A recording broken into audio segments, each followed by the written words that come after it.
নমস্কাৰ সকলোকে স্বাগতম জনাইছো আসাম কেৰিয়াৰ পইণ্ট ইউটিউব চেনেলটোলৈ আশা কৰোঁ আপোনালোক সকলো ভালে আছে আৰু আপোনালোকৰ যি এছএছচি জিডি পৰীক্ষাৰ প্ৰস্তুতি সেয়া তুংগত চলিছে আপোনালোকৰ বাবে আহি পৰিছে এটা ভাল খবৰ আপোনালোকে যদিহে বিভিন্ন ধৰণৰ কম্পিটিটিভ এক্সামৰ বাবে প্ৰস্তুতি চলাই আছে সেয়া লাগিলে এডিআৰইয়ে হওক ৰেলৱে ৰিক্ৰুটমেণ্ট বৰ্ডৰ আণ্ডাৰত যি পৰীক্ষাসমূহ হ'ব সেয়াই হওক অগ্নিবীৰে হওক বা বিভিন্ন ধৰণৰ কম্পিটিটিভ এক্সাম তেতিয়া আমাৰ চেনেলে আপোনালোকৰ বাবে বিভিন্ন ধৰণৰ কোৰ্চ লৈ আহিছে আৰু আপোনালোকে তলত যি আমাৰ নাম্বাৰ আছে ডেছক্ৰিপশ্যনত যি নাম্বাৰ আছে তাত কণ্টেক্ট কৰি এই কোৰ্চসমূহত এনৰোল কৰিব পাৰিব আৰু আপোনালোকৰ যি সপোন সেই আপোনালোকে কি কৰিব পাৰিব বাস্তৱত ৰূপায়িত কৰিব পাৰিব গতিকে আমি আজি এছএছচি জিডিৰ বাবে 20টা ইম্পৰ্টেণ্ট মষ্ট ইম্পৰ্টেণ্ট কুৱেশ্যন লৈ আহিছো গতিকে আহকচোন আমাৰ এই নতুন ছেশ্যনটো আৰম্ভ কৰোঁ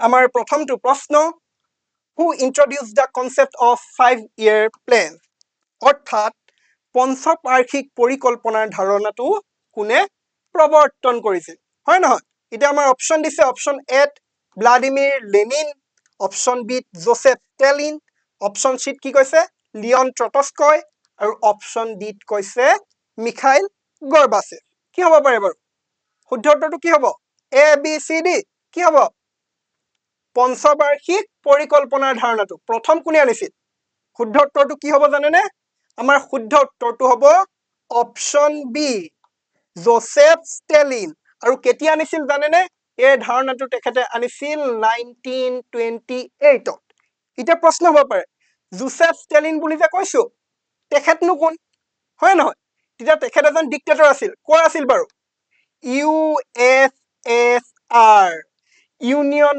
অফ সোভিয়েট সোশিয়েলিষ্ট কি ৰিপাব্লিক যাক বৰ্তমান আমি কি নামেৰে জানো ৰাছিয়া নামেৰে জানো আৰু কেতিয়াৰ পৰা আছিল জানেনে 1920ৰ পৰা আনটিল হিজ ডেথ অৰ্থাৎ মৰাৰ আগমুহূৰ্তলৈকে 1953 লৈকে তেখেত USSRৰ ডিক্টেটৰ হিচাপে কি কৰিছিল ৰুল কৰিছিল আৰু এই পঞ্চবাৰ্ষিক যি পৰিকল্পনা এই ধাৰণাটোকে পৰৱৰ্তী সময়ত কিছু পৰিৱৰ্তন সাধন কৰি 1951 চনত কি কৰা হৈছিলে ভাৰততো প্ৰৱৰ্তন কৰা হৈছিলে ঠিক আছে এতিয়া আমি আহিছো আমাৰ পৰৱৰ্তী প্ৰশ্নলৈ পৰৱৰ্তী প্ৰশ্নত সুধিছে who introduced the policies of glasnost and perestroika অৰ্থাৎ গ্লাছনষ্ট আৰু পেৰষ্ট্ৰইকাৰ নীতি কোনে প্ৰৱৰ্তন কৰিছিল আমাৰ ইয়াত অপশ্যন আকৌ দিছে কি Vladimir Lenin Joseph Stalin Mikhail Gorbachev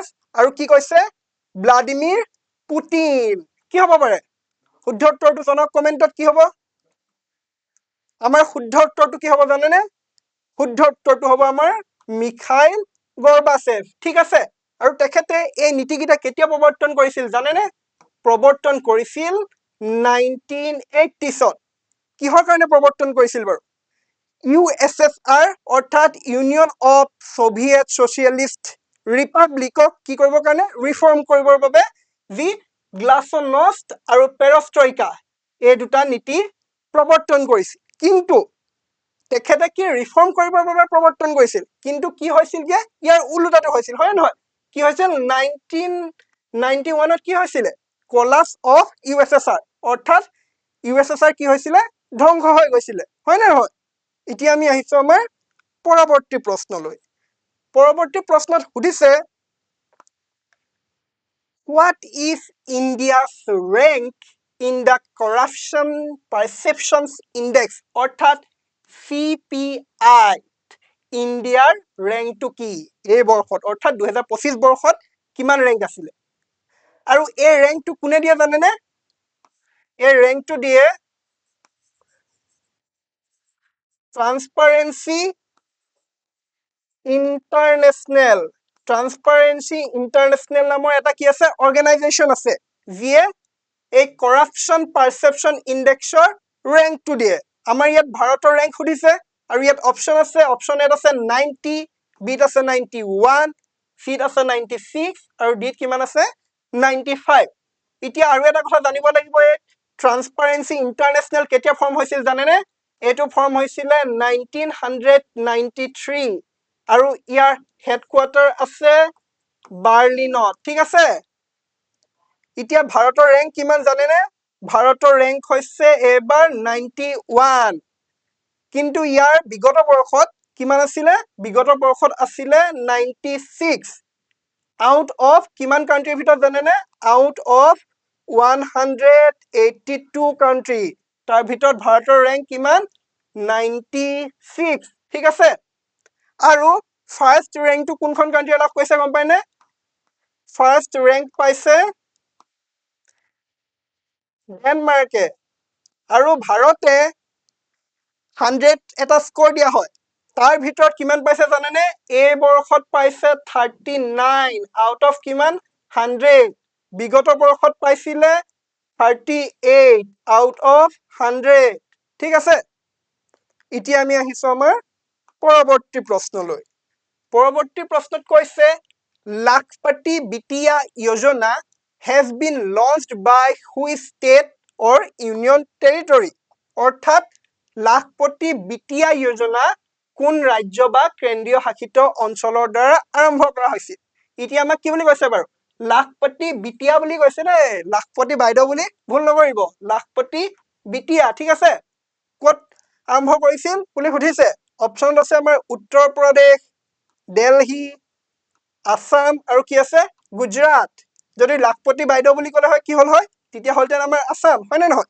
এতিয়া কৈছে আমাৰ লাখপতি বিটিয়া এইটো কি হ'ব জানেনে এইটো হ'ব আমাৰ কি অপচন বি দিল্লী আৰু ষ্টাৰ্ট কেতিয়াৰ পৰা হ'ব জানেনে এইটো ষ্টাৰ্ট হ'ব 1 এপ্ৰিল 2026 ঠিক আছে 1 এপ্ৰিল 2026 পৰা এইটো আৰম্ভ হ'ব আৰু ইয়াত দিল্লী চৰকাৰে কিমান জানেনে 56,000 টকা প্ৰদান কৰিব ডাইৰেক্টলি আৰু এইটো মেচুৰিটি সময়ত কিমান হ'বগে more than 1 লাখ ঠিক আছে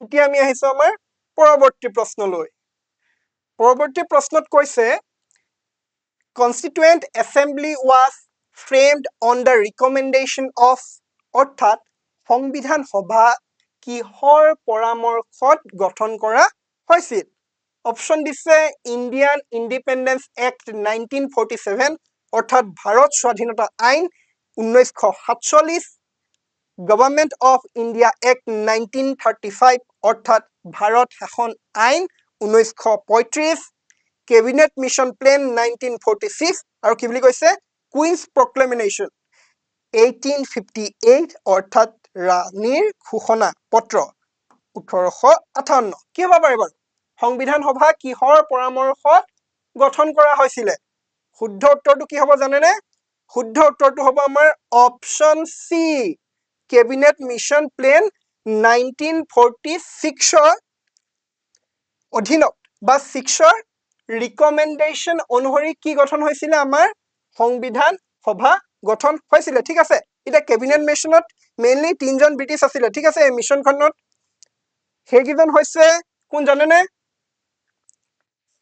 সেইকেইজন হৈছে লৰ্ড পেথিক লৰেন্স ঠিক আছে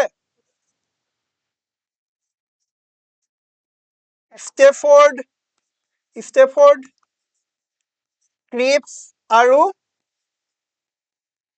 এভি আলেকজেণ্ডাৰ ঠিক আছে এইকেইজন আছিলে ক'ত কেবিনেট মিছনত আছিলে ঠিক আছে আৰু ইয়াৰ ৰিকমেণ্ডেশ্যন অনুসৰি কি হ'ল সংবিধান সভা গঠন হ'ল এতিয়া আমি আহিছো আমাৰ এতিয়া ইতিমধ্যে এটা এনাউন্সমেন্ট আছে কি আপোনালোকে যদিহে SSC GD 2025-2026 বাবে যদি প্ৰস্তুতি চলাই আছে তেতিয়াহ'লে আপোনালোকে ন্যূনতম মাত্ৰ কেইটকাত 149 টকাৰ ভিতৰতে আপোনালোকে more than 4000 MCQ লাভ কৰিব আৰু ইয়াত বিশেষত্বটো কি আপোনালোকে লাভ কৰিব আসামিজ মিডিয়াম অৰ্থাৎ অসমীয়া মাধ্যমত ইয়াত আপোনালোকৰ কি কি সাবজেক্ট ইনক্লুড হৈ থাকিব GK awareness science reasoning mathematics Hindi English আৰু যদিহে আপোনালোকে এই সুবিধাটো ল'বলৈ বিচাৰে তেতিয়াহ'লে আপোনালোকে যোগাযোগ কৰিব 8133840965 ঠিক আছে এতিয়া আমি আকৌ আগবাঢ়িছো আমাৰ পৰৱৰ্তী প্ৰশ্নলৈ পৰৱৰ্তী প্ৰশ্নত সুধিছে which one of the following provision is borrowed from the Weimar Constitution of Germany by the Indian Constitution. অৰ্থাৎ তলৰ কোনটো বিধান ভাৰতীয় সংবিধানে জাৰ্মানীৰ ৱেইমাৰ কনষ্টিটিউশ্যনৰ পৰা কি কৰিছে গ্ৰহণ কৰিছে এই প্ৰশ্নটোতে আমি এটা উত্তৰ গম পালো কি গম পালো বাৰু জাৰ্মানীৰ সংবিধানখনক কি বুলি জনা যায় ৱেইমাৰ কনষ্টিটিউশ্যন ঠিক আছে এতিয়া আমাৰ ভাৰতীয় সংবিধানে ৱেইমাৰ কনষ্টিটিউশ্যনৰ পৰা কোনটো বিধান বা কোনটো প্ৰভিজন গ্ৰহণ কৰিছিল আমাৰ অপচনত আছে fundamental duties system of presidential elections DPSP কথা কৈছে অৰ্থাৎ directive principles of state policy আৰু কি কৈছে suspension of fundamental rights during the time of emergency অৰ্থাৎ জৰুৰীকালীন অৱস্থাত মৌলিক অধিকাৰসমূহ যি স্থগিত কৰাৰ ব্যৱস্থা কোনটো হ'ব পাৰিব কমেন্টত জনাওক কোনটো হ'ব ABCD কি হ'ব আমাৰ শুদ্ধ উত্তৰটো কি হ'ব জানেনে শুদ্ধ উত্তৰটো হ'ব আমাৰ option D suspension of fundamental rights during the time of emergency ঠিক আছে আৰু এইটো ভাৰতীয় সংবিধানৰ কিমান নম্বৰ পাৰ্টত আছে জানেনে আপোনালোকে এইটো আছে ভাৰতীয় সংবিধানৰ পাৰ্ট কিমানত আছে বাৰু পাৰ্ট 18ত আছে ঠিক আছে আৰু আৰ্টিকেল কিমান কভাৰ কৰিছে জানেনে ই আৰ্টিকেল কভাৰ কৰিছে 352 টু 360 ঠিক আছে তাৰ পাছত ফান্ডামেন্টাল ডিউটিজ সমূহ কৰ পৰা লোৱা হৈছিল জানেনে USSR Union of Soviet Socialist Republic বৰ্তমান কি ৰাছিয়াৰ পৰা আৰু সিস্টেম অফ প্ৰেসিডেন্সিয়েল ইলেকশন আৰু DPSP অৰ্থাৎ directive principles of state policy লোৱা হৈছিল কৰ পৰা জানেনে আইৰিছ কনষ্টিটিউশ্যন ঠিক আছে আইৰিছ কনষ্টিটিউশ্যনৰ পৰা এই দুটা লোৱা হৈছিল এই দুটা প্ৰভিজন আইৰিছ কনষ্টিটিউশ্যনখন কৰ হয় আয়াৰলেণ্ডৰ আৰু আমি শুদ্ধ উত্তৰটো গম পালো আছে জাৰ্মানীৰ যি ৱেইমাৰ কনষ্টিটিউশ্যন তাৰ পৰা কি লোৱা হৈছিল suspension of fundamental rights during emergency আৰু এইটো ভাৰতীয় সংবিধানৰ কোড আছে পাৰ্ট 18ত ঠিক আছে এতিয়া আমি আহিছো আমাৰ পৰৱৰ্তী প্ৰশ্নলৈ পৰৱৰ্তী প্ৰশ্নত কি সুধিছে পৰৱৰ্তী প্ৰশ্নত সুধিছে who among the following Delhi sultans was known for his introducing market control mechanism অৰ্থাৎ তলৰ কোনজন দিল্লী সুলতানে বজাৰ নিয়ন্ত্ৰণ ব্যৱস্থা কি কৰিছিল প্ৰৱৰ্তন কৰিছিল আৰু তাৰ বাবে তেখেতক জনা যায় আমাৰ অপচন দিছে ইলতুৎমিছ গিয়াসউদ্দিন বলবন আলাউদ্দিন খিলজি আৰু কি বুলি কৈছে ফিৰোজ শাহ তুগলক কি হ'ব পাৰে আমাৰ শুদ্ধ উত্তৰটো কি হ'ব জানেনে আমাৰ শুদ্ধ উত্তৰটো হ'ব অপচন সি আলাউদ্দিন খিলজি আৰু তেখেতে এনেকুৱা এটা ব্যৱস্থা প্ৰৱৰ্তন কৰিছিল হেতু কি বুলি কোৱা হয় ষ্ট্ৰিক্ট মাৰ্কেট কন্ট্ৰল মেকানিজম ঠিক আছে তদুপৰি তেখেতে বিভিন্ন বয় বস্তু কাপোৰ অথবা দাস আৰু পশুসমূহ বিক্ৰী কৰিবৰ কাৰণে বিভিন্ন ধৰণৰ বেলেগ বেলেগ কি কৰিছিল বজাৰৰ প্ৰচলন কৰিছিল ঠিক আছে আৰু কঠোৰভাৱে বজাৰ ব্যৱস্থাটো কি কৰিছিল নিয়ন্ত্ৰণ কৰি ৰাখিছিল এতিয়া পৰৱৰ্তী প্ৰশ্নত সুধিছে who among the following Delhi sultans is credited with having introduced a purely Arabic currency of gold and silver অৰ্থাৎ তলৰ কোনজন দিল্লী সুলতানক আৰবিত সোণ আৰু ৰূপৰ মুদ্ৰা প্ৰৱৰ্তনৰ বাবে কি কৰা হয় কৃতিত্ব দিয়া হয় আমাৰ অপচনত আছে ইলতুৎমিছ গিয়াসউদ্দিন বলবন মোহাম্মদ বিন তুগলক আৰু কি আছে আলাউদ্দিন খিলজি কি হ'ব পাৰে কমেন্টত জনাওক কি হ'ব একেটাৰ ভিতৰত কি হ'ব ABCD কি হ'ব পাৰে আমাৰ শুদ্ধ উত্তৰটো কি হ'ব জানেনে শুদ্ধ উত্তৰটো হ'ব আমাৰ অপচন এ ইলতুৎমিছ তেখেতে কি কৰিছিল তেখেতে আৰবী ভাষাত লিখিতত সোণ আৰু ৰূপৰ মুদ্ৰা প্ৰচলন কৰিছিল তেখেতে ৰূপৰ মুদ্ৰা যি প্ৰচলন কৰিছিল তাক কি বুলি কোৱা হয় জানেনে তাক কোৱা হয় টাংকা ঠিক আছে আৰু তামৰো এক ধৰণৰ মুদ্ৰা প্ৰচলন কৰিছিল যাক কি বুলি কোৱা হয় জানে যাক কোৱা হয় জিটাৰ ঠিক আছে কি বুলি কোৱা হয় তাক জিটাৰ বুলি কোৱা হয় তাম হলে জিটাৰ হ'ব আৰু ৰূপৰ মুদ্ৰা বুলি যদি কয় তেতিয়া কি হ'ব তেতিয়া হ'ব টাংকা বুজি পাইছেনে আপোনালোকে এতিয়া আমি আহিছো আমাৰ পৰৱৰ্তী প্ৰশ্নলৈ পৰৱৰ্তী প্ৰশ্নত কৈছে The preamble of the Indian Constitution borrows the ideals of liberty, equality, and fraternity from which of the following? অৰ্থাৎ ভাৰতীয় সংবিধানৰ প্ৰস্তাৱনাত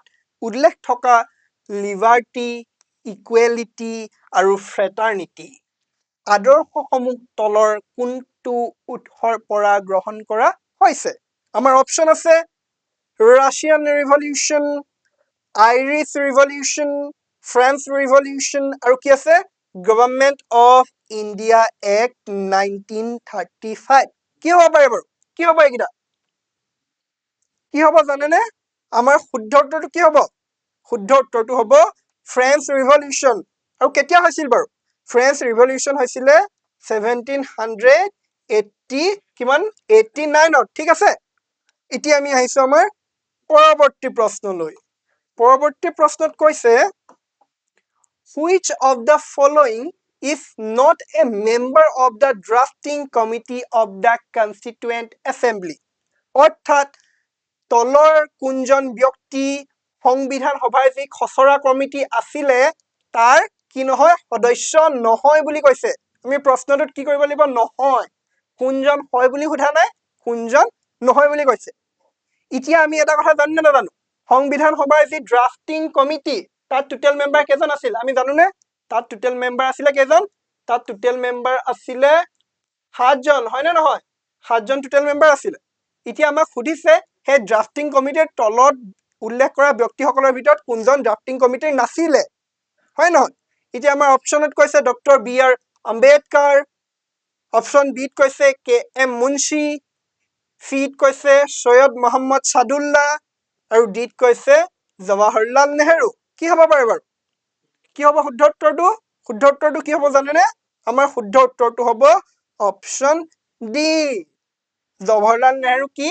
সংবিধান সভাৰ যি খচৰা কমিটি গঠন কৰা হৈছিলে তাৰ সদস্য নাছিলে ইয়াত উল্লেখিত বাকি কেইজন আছিলে ডক্টৰ বি আৰ আম্বেদকাৰ আছিলে কে এম মুন্সি আছিলে সৈয়দ মোহাম্মদ সাদুল্লাহ এই কেইজন আছিলে আৰু ডক্টৰ বি আৰ আম্বেদকাৰ কি আছিলে চেয়াৰমেন আছিলে হয় নে নহয় চেয়াৰমেন আছিলে কোৰ drafting committee of the constituent assembly আৰু সৈয়দ মোহাম্মদ সাদুল্লাহ তেখেত মেম্বাৰ আছিলে কে এম মুন্সি হে কমিটিৰ মেম্বাৰ আছিলে হয় নহয় আৰু এটা ইন্টাৰেষ্টিং কথা কি জানেনে সৈয়দ মোহাম্মদ সাদুল্লাহ কৰ আছিল বাৰু তেখেত আছিলে অসমৰ ঠিক আছে আৰু তেখেত কেৱল একমাত্ৰ তেখেতে আছিলে যিয়ে অসমক ৰিপ্ৰেজেন্ট কৰিছিল আৰু লগতে কি ৰিপ্ৰেজেন্ট কৰিছিল বাৰু তেখেতে ৰিপ্ৰেজেন্ট কি কৰিছিল যে মুছলিম যি লীগ মুছলিম লীগকো তেখেতে ৰিপ্ৰেজেন্ট কৰিছিল এতিয়া আমি আহিছো আমাৰ পৰৱৰ্তী প্ৰশ্নলৈ পৰৱৰ্তী প্ৰশ্ন নম্বৰ 11 কৈছে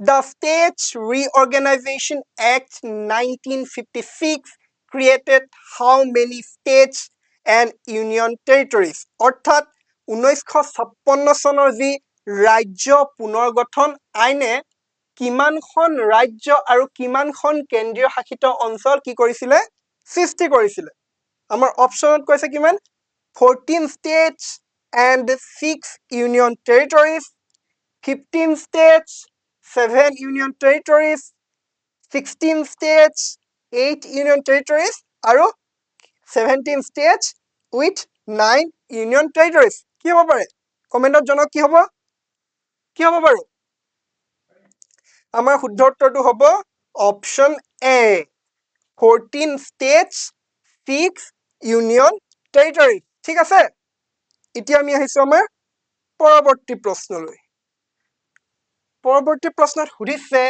India's first musical road has been launched in which city অৰ্থাৎ ভাৰতৰ প্ৰথমটো সংগীত পথ অসমীয়াত হলে কি হ'ব সংগীত পথ মিউজিকেল ৰুট কোনখন চহৰত কি কৰা হৈছিল মুকলি কৰা হৈছে আমাৰ অপচন দিছে নিউ দিল্লী অপশ্যন বি দিছে মুম্বাই, চিত দিছে হায়দৰাবাদ আৰু ডিত দিছে বেংগালুৰু। কি হ'ব পাৰে বাৰু? মিউজিকেল ৰুটটো কিয় বনাইছে জানেনে? যাতে যিসকলে জাৰ্ণি কৰি যায় তেওঁলোকৰ মাইণ্ডটো যাতে কি হৈ যায়, অকণমান ৰিলেক্স হৈ যায়। আৰু ভাৰতত যি এই পথটো বনাইছে তাৰ দৈৰ্ঘ্য বেছি নহয়, মাত্ৰ কিমান জানেনে? লেন্থটো অনলি কিমান বাৰু? 500 মিটাৰহে। ঠিক আছে, কিমান? লেন্থটো অনলি 500 মিটাৰ। কি হ'ব এইকেইটাৰ ভিতৰত? কি হ'ব বাৰু? এইকেইটাৰ ভিতৰত কোনখন চহৰত বনাইছে? অনুমান কি হ'ব পাৰে শুদ্ধ উত্তৰ? আৰু ক'ত বনাইছে জানেনে? এইটো বনাইছে ছত্ৰপতি সম্ভাজী মহাৰাজ কোষ্টেল ৰোড নামৰ যি পথ আছে তাৰ মাত্ৰ 500 মিটাৰত এই মিউজিকেল ৰোডটো নিৰ্মাণ কৰা হৈছে, যিটোৰ খৰচ কিমান জানেনে? 6.21 কৰোৰ। ঠিক আছে, আৰু এইটো পৃথিৱীৰ ভিতৰতে কিমান জানেনে? এইটো পৃথিৱীৰ ভিতৰতে 5 নম্বৰ হয়। ঠিক আছে, তাৰ আগতো হাংগাৰী, UAE আদি দেশত কি কৰা হৈছে, সাউথ কোৰিয়া আদি দেশত এনেকুৱা মিউজিকেল ৰোড নিৰ্মাণ কৰা হৈছে। এতিয়া আমি আহিছো আমাৰ পৰৱৰ্তী প্ৰশ্নলৈ। পৰৱৰ্তী প্ৰশ্নত দিছে হু ৰট দ্য বুক অৰ্থশাস্ত্ৰ? অৰ্থশাস্ত্ৰ গ্ৰন্থখন কোনে লিখিছিল? অপশ্যন আছে চাণক্য, কালিদাস, অশোক আৰু বাৎসায়ন। হয় নহয়? কি হ'ব পাৰে আমাৰ শুদ্ধ উত্তৰটো? কি হ'ব বাৰু? অৰ্থশাস্ত্ৰ কোনে লিখিছিল? আমি সকলোৱে জানো কোনে লিখিছে। Option A Chanakya. হয়নে নহয়?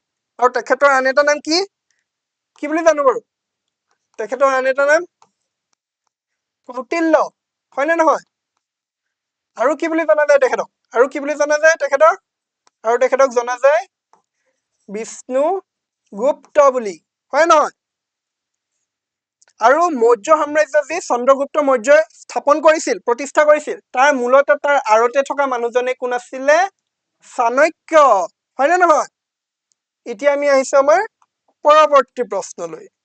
পৰৱৰ্তী প্ৰশ্নত দিছে which of the following has not won the Nobel Prize? অৰ্থাৎ তলত উল্লেখ কৰা কোনজন ব্যক্তিয়ে কি পোৱা নাই? নোবেল পুৰস্কাৰ লাভ কৰা নাই বুলি কৈছে। এতিয়া আকৌ কৈছে এটা নাই, নোবেল পুৰস্কাৰ কি লাভ কৰা নাই। যদি কোনজনে পাইছে বুলি ক'লেহেঁতেন তেতিয়া কেতিয়াবা অকণমান সহজ হৈ যায়, কিন্তু নাই বুলি ক'লে অকণমান বেছি টাফ হৈ যায়। হয় নহয়? কাৰণ পুৱা আটাইকেইজনৰ নাম আমি জানিব লাগিব নাই? লাগিব। এতিয়া আমাৰ অপশ্যন দিছে কি? এলবাৰ্ট আইনষ্টাইন, বিত কৈছে মহাত্মা গান্ধী, চিত কৈছে মেৰী কিউৰী আৰু ডিত কৈছে ৰবীন্দ্ৰনাথ টেগোৰ। অসমীয়াত হলে কি হ'ব? ৰবীন্দ্ৰনাথ ঠাকুৰ। হয়নে নহয়? কি হ'ব বাৰু? আমাৰ শুদ্ধ উত্তৰটো কি হ'ব জানেনে? শুদ্ধ উত্তৰটো হ'ব আমাৰ অপশ্যন বি মহাত্মা গান্ধী। মহাত্মা গান্ধীয়ে কি নোবেল পুৰস্কাৰ লাভ কৰা নাই। কিন্তু কিন্তু বুলি মই কিয় কৈছো জানেনে? কাৰণ মহাত্মা গান্ধী 5 বাৰ কি হৈছিলে জানেনে? 5 টাইমছ নমিনেটেড হৈছিলে নোবেল পুৰস্কাৰৰ বাবে, কিন্তু কি হ'ল? নোবেল পুৰস্কাৰ লাভ নকৰিলে। ঠিক আছে, এলবাৰ্ট আইনষ্টাইনে পাইছিলে। তেখেতে কিহত পাইছিলে বাৰু? তেখেতে কিহত পাইছিলে জানেনে? ফিজিক্সত পাইছিলে। মেৰী কিউৰীয়ে কিহত পাইছিলে? কেমেষ্ট্ৰিত পাইছিলে। ৰবীন্দ্ৰনাথ টেগোৰে কিহত পাইছিলে? লিটাৰেচাৰত পাইছিলে। হয়নে নহয়? তেখেতে কিহৰ বাবে পাইছিল বাৰু? কোনখন গ্ৰন্থৰ বাবে? সেইখন নাম আছিলে কি? গীতাঞ্জলি। হয়নে নহয়? সেইখন আছিলে এখন কাব্য সংকলন। এতিয়া আমি আহিছো আমাৰ পৰৱৰ্তী প্ৰশ্নলৈ। পৰৱৰ্তী প্ৰশ্নত সুধিছে which city is known as the city of নবাবs? এতিয়া নবাব চিটি অফ নবাবs নামেৰে কোনখন চহৰক জনা যায়? এতিয়া কি আছে আমাৰ অপশ্যনত? আছে লক্ষ্ণৌ, হায়দৰাবাদ, দিল্লী আৰু জয়পুৰ। কি হ'ব পাৰে? একদম ইজি হয় নাই এইটো? কি হ'ব? শুদ্ধ উত্তৰটো হ'ব আমাৰ অপশ্যন এ লক্ষ্ণৌ। আৰু ক'ত আছে? ক'ত আছে বাৰু লক্ষ্ণৌ? উত্তৰ প্ৰদেশত আছে। হয়নে নহয়? এতিয়া আমি আহিছো আমাৰ পৰৱৰ্তী প্ৰশ্নলৈ। পৰৱৰ্তী প্ৰশ্নটো দিছে হু ৰট দ্য বুক ৰাজতৰংগিনী? অৰ্থাৎ ৰাজতৰংগিনী নামৰ গ্ৰন্থখন কোনে ৰচনা কৰিছিল? আমাৰ অপশ্যনত কি কি দিছে? কালিদাস, কলহন, বাণভট্ট আৰু বিষ্ণু শৰ্মা। এতিয়া কি হ'ব বাৰু? শুদ্ধ উত্তৰটো কি হ'ব? শুদ্ধ উত্তৰটো হ'ব আমাৰ অপশ্যন বি, কি? কলহন। ঠিক আছে, কলহনে কি ৰচনা কৰিছিলে? এই ৰাজতৰংগিনী নামৰ গ্ৰন্থখন ৰচনা কৰিছিলে। এতিয়া আমি আগবাঢ়িছো আমাৰ পৰৱৰ্তী প্ৰশ্নলৈ।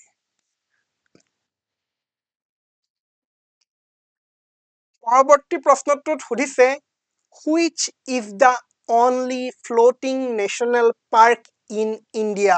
অৰ্থাৎ ভাৰতৰ কি একমাত্ৰ উপঙি থকা ৰাষ্ট্ৰীয় উদ্যানখনৰ নাম কি? এতিয়া আমাৰ ইয়াত অপশ্যন দিছে সুন্দৰবন ৰাষ্ট্ৰীয় উদ্যান, কেওলাদেউ ৰাষ্ট্ৰীয় উদ্যান, কুইবুল লামজাও ৰাষ্ট্ৰীয় উদ্যান আৰু কি বুলি কৈছে জিম কৰবেট ৰাষ্ট্ৰীয় উদ্যান। এতিয়া কি হ'ব বাৰু? শুদ্ধ উত্তৰটো কি হ'ব? শুদ্ধ উত্তৰটো কি হ'ব জানেনে? শুদ্ধ উত্তৰটো হ'ব option C, Keibul Lamjao national park. ঠিক আছে, আৰু এই ক'ত আছে জানেনে? এইটো ক'ত আছে বাৰু? এইটো আছে লোকটক, যি লেক আছে লোকটক লেক অৰ্থাৎ লোকটক হ্ৰদ, তাতে আছে অৱস্থিত এইখন। আৰু এইখন ক'ত আছে, কোন ৰাজ্যত জানেনে? এইখন আছে মণিপুৰত। ঠিক আছে, নামটো কি? কেওবুল লামজাও নেশ্যনেল পাৰ্ক। ঠিক আছে, এতিয়া আমি আহিছো আমাৰ পৰৱৰ্তী প্ৰশ্নলৈ।